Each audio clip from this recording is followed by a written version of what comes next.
Hello friends, मैं अन्वेश कुमार पांडे।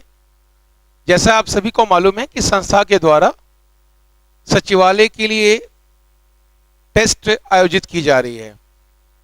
बड़ी संख्या में छात्र छात्रा इसकी तैयारी कर रहे हैं। तो संस्था में जो टेस्ट हो रही है उससे संबंधित कई आंसर में कुछ छात्र छात्राओं को कन्फ्यूजन है। तो संस्था का यह निर्णय है कि हर टेस्ट के बाद जहां प्रश्नों में कुछ कन्फ्यूजन है उन्हें सॉल्व करने के लिए हम सभी मिलकर काम करेंगे और आपको इसकी जानकारी YouTube में दी जाएगी। इसी को ध्यान में रखकर जो कल आयोजित की गई टेस्ट, तो उसमें जनरल स्टडीज में जहां जहां कंफ्यूजन हो रहा है बच्चों को, उसमें महत्वपूर्ण प्रश्नों का आंसर मैं देने का प्रयास करूंगा। आप ध्यानपूर्वक उसको देखें और इसी दृष्टिकोण से पुनः तैयारी करके अगले टेस्ट में आने का प्रयास करें। उम्मीद है कि इससे आपको बहुत लाभ होगा। मैं स्टार्ट करता हूं, जहां जहां कुछ कंफ्यूजन है उसको मैं दूर करने का प्रयास करता हूं। जो प्रश्न है इसमें ये क्वेश्चन नंबर जो 2 है, वो क्वेश्चन नंबर 2 जो दिया गया है, वो क्वेश्चन नंबर 2 का जो आपका है वो एक बड़ा महत्वपूर्ण है कि विश्व की 5वीं सबसे बड़ी अर्थव्यवस्था या गणना किस संगठन के द्वारा, गणना, ये क्वेश्चन इंपॉर्टेंट है। जनरल लोग क्या करते हैं, विश्व बैंक को टिक कर देते हैं क्योंकि इन सब संबंधित विश्व प्रश्नों का उत्तर देती है, बहुत सारी रिसर्च करती है, बहुत सारा अनुसंधान करती है। लेकिन एक्चुअल में इसका आंसर होगा ब्लूमबर्ग। ब्लूमबर्ग वो संस्था है जिसने बताया, कैलकुलेशन करती है वो, और उसने बताया कि भारत जो है विश्व की 5वीं बड़ी अर्थव्यवस्था है। इसलिए इसमें कई बच्चों का आंसर गलत हो गया। इस वक्त क्वेश्चन नंबर 3 है जिसमें लिखा हुआ कर उछाल। ध्यान, कर उछाल का मतलब हुआ टैक्स में वृद्धि। तो टैक्स में वृद्धि कब होगी आप बताइए? जब होगा, जीडीपी का ग्रोथ होगा, तो निश्चित तौर पर टैक्स को जो वसूली होगी उसमें वृद्धि होगी। इसलिए इसका आंसर होगा जीडीपी में परिवर्तन से राजस्व में वृद्धि। ध्यान रखना है, राजस्व में वृद्धि होती है टैक्स में वृद्धि होने से। ये जो कर उछाल है उसका संबंध इसी से है, इसलिए आंसर इसका होगा जीडीपी। इसके बाद हम लोग आते हैं क्वेश्चन नंबर 5 में। क्वेश्चन नंबर 5 में थोड़ा कंफ्यूजन होता है। बौद्ध जनसंख्या, जनरल लोग क्या होते हैं, बौद्ध जनसंख्या भारत में सबसे अधिक कहां है? महाराष्ट्र। अधिकांश लोग टिक कर देते हैं महाराष्ट्र। कुछ लोग कंफ्यूज करते हैं तो सिक्किम टिक करते हैं। ध्यान रखना है कि भारत में सबसे अधिक जनसंख्या बौद्धों की महाराष्ट्र में है। सिक्किम में उसकी कुल जनसंख्या का 26-27% है, लेकिन लद्दाख में यह लगभग 40% के आसपास है, इसलिए इसका आंसर होगा लद्दाख। फिर छठा नंबर में कंफ्यूज करते हैं जोवियन के संदर्भ में। जोवियन का मतलब हुआ जुपिटर। तो अगर आप पढ़ते हैं तो सन के बाद जो रे है, जैसे सन है, सन के बाद मरकरी, मरकरी के बाद वीनस, वीनस के बाद अर्थ, अर्थ के बाद मंगल ग्रह आता है, इसके बाद जुपिटर आता है। तो ध्यान रखिए यहां से लेकर यहां तक जितने हैं इन सबको हम आंतरिक ग्रह कहते हैं, और जुपिटर से लेकर जितने हैं सबको हम जोवियन ग्रह कहते हैं। क्यों? क्योंकि सब जुपिटर के समान है। इसलिए हमेशा ध्यान रखिएगा, अगर क्वेश्चन पूछेगा टेरेस्ट्रियल कौन है तो ये होगा, और अगर जोवियन कौन है तो इधर से जुपिटर से लेकर नेपच्यून तक जितने हैं वो शामिल होंगे। तो इस आधार पर इसमें क्वेश्चन पूछे कौन नहीं है तो आंसर होगा मंगल। इसको ध्यान रखना है, इसमें थोड़े कुछ बच्चे लोग कंफ्यूज कर गए, उसको ध्यान रखने की जरूरत है। इसके बाद क्वेश्चन नंबर 7 है इल्मेनाइट। ये बड़ा इंपॉर्टेंट है इल्मेनाइट। इल्मेनाइट का संबंध जो है वो टाइटेनियम से है। लोग कंफ्यूज करते हैं ये खनिज के संदर्भ में, अक्सर टिक कर देते हैं कोबाल्ट। याद रखिएगा इसका आंसर होगा टाइटेनियम। इल्मेनाइट एक महत्वपूर्ण है, इसमें यूपीएससी के द्वारा भी इस बार प्रश्न पूछा गया है। ध्यान रखना है कि ये यूपीएससी स्तर का क्वेश्चन भले हो आपको लगता हो, लेकिन एक क्वेश्चन बहुत इजी क्वेश्चन है, हर कॉम्पिटिशन में पूछा गया है, इसको ध्यान रखना है। क्वेश्चन नंबर 9 में फिर कंफ्यूजन है। भारत रत्न टोटल दिया गया है 48 लोगों को, लेकिन क्वेश्चन है भारतीयों को कितना दिया गया, तो वो है 46।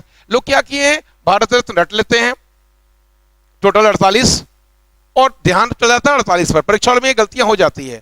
ध्यान रखना है कि 2 विदेशियों को दिया गया है और 46 भारतीयों को दिया गया है, इसलिए इसका आंसर होगा 46। उसके बाद नेक्स्ट क्वेश्चन आते हैं 10 नंबर में। 10 नंबर में याद रखना कि परमवीर चक्र सबसे पहले 1950 में प्रारंभ किया गया, यह बिल्कुल सही है। लेकिन अशोक चक्र जो है वो शांति काल में दी जाती है, सही है, लेकिन सिर्फ सैनिकों को नहीं दी जाती, ये गलत है। ये सैन्य और असैन्य दोनों क्षेत्र में भारतीय जो हैं, जिन्होंने भारत के लिए महत्वपूर्ण काम किया है, उनके लिए दिया जाता है, इसलिए ये गलत है। और महावीर चक्र में 3 नहीं होता बल्कि 2 कमल होता है, इसलिए ये 2 पॉइंट जो है ये दोनों गलत है। आंसर सिर्फ ये होगा, इसमें लोग कंफ्यूज करते हैं। हॉकी में भी ध्यान रखिएगा, हॉकी में भारत के द्वारा जो है लगातार 6 बार है और कुल है 8 बार। ये अगर ये बहुत कॉमन है, आप लूसेंट का भी अध्ययन करेंगे तो आपको मिल जाएगा, इसलिए आपको कोई विशेष किताब की जरूरत नहीं है, लूसेंट का अध्ययन करें आंसर मिल जाएगा आपको। इसके बाद ये 12 नंबर फैक्चुअल क्वेश्चन है, वो कंफ्यूजन उसमें नहीं है। फिर आपका ये आपका 15 नंबर थोड़ा कंफ्यूजन होता है, क्योंकि खेलो इंडिया यूथ गेम्स इतना इंपॉर्टेंट है, अभी एसएससी के द्वारा जितनी परीक्षा ली गई लगभग सब में क्वेश्चन पूछा गया। ध्यान रखना है कि खेलो इंडिया गेम जो है वो मध्य प्रदेश में हुआ और ये 5वां संस्करण, इसलिए ये मेरी समझ से मैं जो समझता हूं ये करंट अफेयर्स में खेल सम्मान जो खंड आपका दिया गया सचिवालय में, उसका ये बहुत महत्वपूर्ण खंड है, इसलिए इसको उत्तर ढूंढने का प्रयास करना चाहिए। इसका आंसर होगा 5वां। अगर हम नेक्स्ट सेक्शन में जाते हैं तो इसमें राजधानी से क्वेश्चन जो दिया गया था वो थोड़ा सा कंफ्यूज कर जाते हैं। जूलियस सीजर के द्वारा जो शहर बसाया गया था वो था लिस्बन। तो एक प्रश्न इसलिए दिया गया क्योंकि हिस्टोरिकल एस्पेक्ट्स में भी आपको याद रखना है, सिर्फ ये याद नहीं रखना है कि किस देश की कौन सी राजधानी है, बल्कि थोड़ी हिस्टोरिकल एस्पेक्ट्स भी याद रखना है। आपको ये भी रखना चाहिए कि किस देश की कितनी राजधानी है, किसकी 2 है, किसकी 3 है, उसका नया नाम क्या था, पुराना नाम क्या था, ये सब याद रखिएगा। इसी संदर्भ में क्वेश्चन पूछा गया। 18 नंबर में कंफ्यूजन होता है। देखिए यूरोप मुद्रा जो है यूरोप में चलती है लेकिन अफ्रीका में नहीं चलती।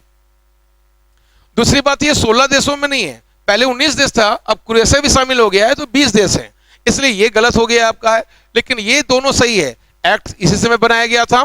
और प्रत्यभूत का मतलब होता है गारंटी, इसका मतलब हुआ किसी भी देश की सेंट्रल सरकार उसकी गारंटी देती है और उसकी एजेंसी उसको छापती है, इसलिए ये दोनों पॉइंट सही है, इसमें कोई कंफ्यूजन की बात नहीं होनी चाहिए। इसके बाद यहां 20 नंबर में थोड़े बच्चे लोग कंफ्यूज करते हैं। याद रखिएगा एनडीसी में केंद्रीय मंत्रिमंडल के सभी सदस्य पहले शामिल नहीं थे, लेकिन मोरारजी देसाई समिति के द्वारा यह अनुशंसा की गई कि केंद्रीय मंत्रिमंडल के सभी सदस्यों को एनडीसी का पदेन सदस्य बनाया जाए, इसीलिए इसका आंसर होगा मोरारजी देसाई। कई लोग को आंसर नहीं मिलता है तो ध्यान रखना है कि इसका आंसर होगा मोरारजी देसाई, इसमें कोई कंफ्यूजन नहीं होनी चाहिए। बाकी कुछ फैक्चुअल क्वेश्चंस हैं जिसमें कोई विशेष कंफ्यूजन नहीं है, इसलिए आपको वहां से कोई दिक्कत नहीं होगी। नेक्स्ट क्वेश्चन हम लोग आते हैं जिसमें बच्चे लोग थोड़ा कंफ्यूज किए हैं, तो उनको मैं बता देता हूं कि ये आपका क्वेश्चन आपका है हाँ 37 नंबर में, ये बरहेत से इससे मेरल नदी आकर मिलती है या नदी है। एक्चुअली ये मैप पर आधारित है, आपको ध्यान रखना है कि मैप पर बहुत सारे क्वेश्चंस पूछे जाते हैं, तो मैप बेस्ड क्वेश्चंस आपको बनाना है। अगर आप मैप पर आधारित प्रश्न नहीं बनाएंगे तो दिक्कत होगा। इसके लिए आपको कुछ नहीं करना है, झारखंड की जितनी महत्वपूर्ण नदियां हैं उनका मैप भी थोड़ा वर्क कीजिए, और वो उसके लिए आपको एटलस का वर्क करना पड़ेगा। आप कहिएगा ये प्रश्न क्यों दिया गया, तो पिछले 7 जेपीसी में भी ऐसा ही समान क्वेश्चन आया था। अब जेपीसी और सचिवालय का क्या है, तो देखिए जेपीसी में जो हल्के क्वेश्चंस आ रहे हैं जिसका जो ट्रैक है वो सचिवालय में अगर वही सिलेबस है तो अब उसको मोड को फॉलो करना चाहिए। तो मेरे विचार से आपको मैप का वर्क करना चाहिए, उसका आंसर होगा गोमानी, और मैप अगर आप मजबूत करते हैं तो इस टाइप के प्रश्न में आपको कहीं से कोई दिक्कत नहीं होगी। इसके बाद क्वेश्चन जो आपका है इंपॉर्टेंट है, अगर हम देख के चलते हैं तो इसमें क्वेश्चन आता है डाटा बेस्ड। ये क्वेश्चन हो गया जैसे कि 39 नंबर और 49 नंबर 40 नंबर। देखिए ये सब क्वेश्चन है डाटा पर। अगर आप आर्थिक सर्वेक्षण पढ़ते हैं, झारखंड सरकार की आर्थिक सर्वेक्षण का अध्ययन करते आप हैं, तो आपको इस टाइप के आंकड़े पर आधारित प्रश्न मिल जाएंगे। और इन प्रश्नों को इसलिए दिया गया क्योंकि आपके सिलेबस में आर्थिक खंड है जिसमें झारखंड के आपके तथ्यों को चर्चा करना है। तो ध्यान रखना है कि ये जो 22-23 है जो भी दिया गया है वो इसका आंसर तो अनुदान है, ठीक है, लेकिन आर्थिक सर्वेक्षण निकालिएगा तो खनन, कृषि, व्यापार सब पर दिया गया आंकड़ा है, उससे आपको पता लग जाएगा इसका आंसर अनुदान है। और इसमें भी इसका आंसर है आपका 1980 मेगावाट। तो इन दो तरह के प्रश्नों को सॉल्व करने के लिए बहुत जरूरी है कि आप आर्थिक सर्वेक्षण अध्ययन करें। मेरा आपको सलाह होगा कि झारखंड के आर्थिक सर्वेक्षण का अध्ययन करें, तो एक दो प्रश्न इस तरह के पूछे जाएंगे तो आपको दिक्कत नहीं होगी। नेक्स्ट प्रश्न की अगर हम बात करें तो ये प्रश्न भी वैसा ही है, लेकिन इसमें आंकड़ा के साथ साथ जलवायु परिवर्तन के पूछे गए हैं। देखिए इसमें लिखा गया है कि 2022 में कितना वार्षिक वर्षा की तुलना में कितनी मिलीमीटर वृद्धि हुई। इसका आंसर तो होगा बी, लेकिन इसका सॉल्व कैसे करें आप, तो सॉल्व करने के लिए फिर मेरा उत्तर वही होगा, आप आर्थिक सर्वेक्षण में जाओ, उसके जलवायु खंड को निकालो, देखो विश्लेषण किया हो गया है। और इस टाइप के प्रश्न लगातार पूछे जा रहे हैं, इसलिए आपको इसके लिए तैयारी करनी होगी, जो सामान्य उपलब्ध नहीं है, लेकिन सरकार के आर्थिक सर्वेक्षण में सरलता से उपलब्ध हो जाता है। तो ऐसे प्रश्न को सॉल्व करना चाहिए। इसके बाद अगर मैं प्रश्न आता हूं तो इस प्रश्न में योजना है, वो कोई टफ क्वेश्चन नहीं है, है ना। इसके बाद क्वेश्चंस आपके आते हैं फिर 46 नंबर और 47 नंबर। ये जो क्वेश्चंस है वो दोनों इसी मोड पर क्वेश्चन पूछे गए हैं। यहां भी वही है कि झारखंड में जलवायु परिवर्तन का नगरीय क्षेत्र में प्रभाव के संदर्भ में बताइए। इसका आंसर होगा ए। अब ये आंसर आप कैसे ढूंढें, इसके लिए आर्थिक सर्वेक्षण आप जाओ। आर्थिक सर्वेक्षण में अगर ढूंढने का प्रयास करोगे तो आपको स्पष्ट तौर पर मिल जाएगा। मेरा आपको सलाह होगा कि ऐसे प्रश्न का उत्तर ढूंढने के लिए आप लगातार आर्थिक सर्वेक्षण अध्ययन करो। मेरी कोशिश होगी कि मैं आपको सामग्री भी उपलब्ध करा दूं ताकि आपको दिक्कत ना हो। और मेरा अनुमान है कि इस टाइप के प्रश्न जरूर रहेंगे, एक दो प्रश्न तो बिल्कुल रहेंगे। इसलिए मैं आपको इन सब खंडों से महत्वपूर्ण प्रश्न दे रहा हूं, स्रोत में बता रहा हूं। स्रोत के लिए आपको सिर्फ और सिर्फ कहां जाना है, आर्थिक सर्वेक्षण में, और कोई किताब में ऐसे प्रश्न नहीं मिलेंगे, इसलिए उसको ढूंढने का प्रयास करें आप। और 48 नंबर में ये लूसेंट अगर आप पढ़ते होंगे ना तो लूसेंट में दिया हो गया है कि वसूलने वाले क्या कहते हैं, तो महसूल कहते हैं। लूसेंट में स्पष्ट तौर पर दिया हुआ है कि पहाड़ियों के घाटों से इनमें से क्या वसूलने वाले को झारखंड में घटवाल कहा जाता था, महसूल, है ना। तो ये लूसेंट में आपको आराम से मिल जाएगा। और फिर ये दो क्वेश्चन है 50 नंबर और 51 नंबर, ये इसके लिए आपको हड़बड़ाना नहीं है, ये भी तो लूसेंट में दिया गया है। बहुत सामान्य सी किताब है, आप सभी अध्ययन करते होंगे, बहुत प्रसिद्ध पुस्तक है वो। इसमें स्पष्ट दिया गया है कि 1918 में किसको किया गया था, तो राम विनोद सिंह को किया गया था। आप लूसेंट को निकालोगे तो मिल जाएगा। तो स्रोत भी आपके लिए बहुत आसान उपलब्ध है। और चाई जो राज लिखा गया है लूसेंट में निकालोगे, राजवंश, क्षेत्रीय राजवंश, तो वहां पर जो मैप दिया गया है उस मैप में आप ढूंढो, देखो आराम से आपको मिल जाएगा। इसमें कहीं से कोई दिक्कत नहीं। चौपारण क्षेत्र को कहा जाता था चाई राज। तो ये आपका एक बेसिक्स क्वेश्चन जो हो जाएंगे उसको आप ढूंढने का प्रयास करोगे। इसके बाद इसमें क्वेश्चंस में ये जो 54 नंबर है ये भी मैंने लूसेंट से दिया है। अगर आप लूसेंट का इतिहास पढ़ोगे, हिस्ट्री, प्रारंभिक इतिहास, तो उसमें आराम से आपको मिल जाएगा। पत्थर के साथ जो तांबा का प्रयोग किया जाता था उसको ही आपको ये इस टर्म में इस्तेमाल किया गया है, इसलिए बहुत आसान है, कहीं से कोई दिक्कत नहीं है। लूसेंट का आप अध्ययन करेंगे तो ये क्वेश्चन आपको मिल जाएगा। ये 53 नंबर में लोग कंफ्यूज करें बहुत ज्यादा। कई लोग बोल रहे हैं सर साल का प्रारंभ होगा, कई लोग फलों का। एक्चुअल क्या है कि सरहुल के लिए कई अलग अलग शब्द इस्तेमाल होते हैं। तो जो खादर का जो है ना उसका आंसर होगा बच्चों का त्योहार। फलों का जो ये फल जो है वो एक्चुअली में फूलों का त्योहार होगा। तो जो फूलों का जो त्योहार है वो फूलों का त्योहार संथालों में कहा जाता है। ये बिल्कुल सही है, संथालों में फूलों का त्योहार किया जाता है। और इसका शाब्दिक अर्थ निकालिएगा तो सर और हुल, राइट। तो सर मतलब होता है साल और हुल मतलब होता है प्रारंभ। तो सरहुल का अर्थ होता है साल का प्रारंभ।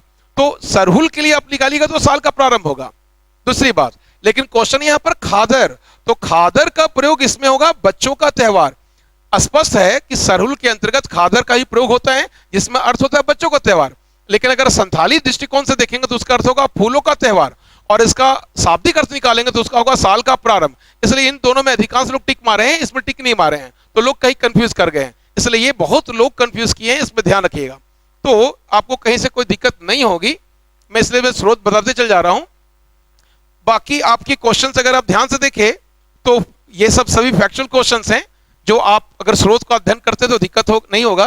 तो मैं आपको इन माध्यम से बताना चाहूंगा कि मैक्सिमम आपका जो प्रश्न दिए गए हैं वो समान किताब जिसका आप अध्ययन करते हैं आपको उसी दृष्टिकोण से पढ़ना है। कोशिश ये कीजिए आर्थिक सर्वेक्षण का अध्ययन कीजिए, कुछ समान पुस्तक है उसका अध्ययन कीजिए, और जो भी आंसर लोग बताते हैं उस पर फोकस कीजिए। हर टेस्ट के बाद हम लोग ये प्रयास करेंगे कि आप लोग को कहीं भी कंफ्यूजन हो रहा है तो मैथ्स में, कंप्यूटर में, रीजनिंग में, साइंस में, जीएस में जो इंपॉर्टेंट क्वेश्चंस है जिसमें लोग कंफ्यूज कर रहे हैं उस पर एक वीडियो बनाकर आपको दिया जाए, और उम्मीद करते हैं कि आपको इससे लाभ होगा। नेक्स्ट टेस्ट में फिर आप प्रयास करें और फिर हम लोग वीडियो बनाकर प्रयास करेंगे। थैंक यू, धन्यवाद।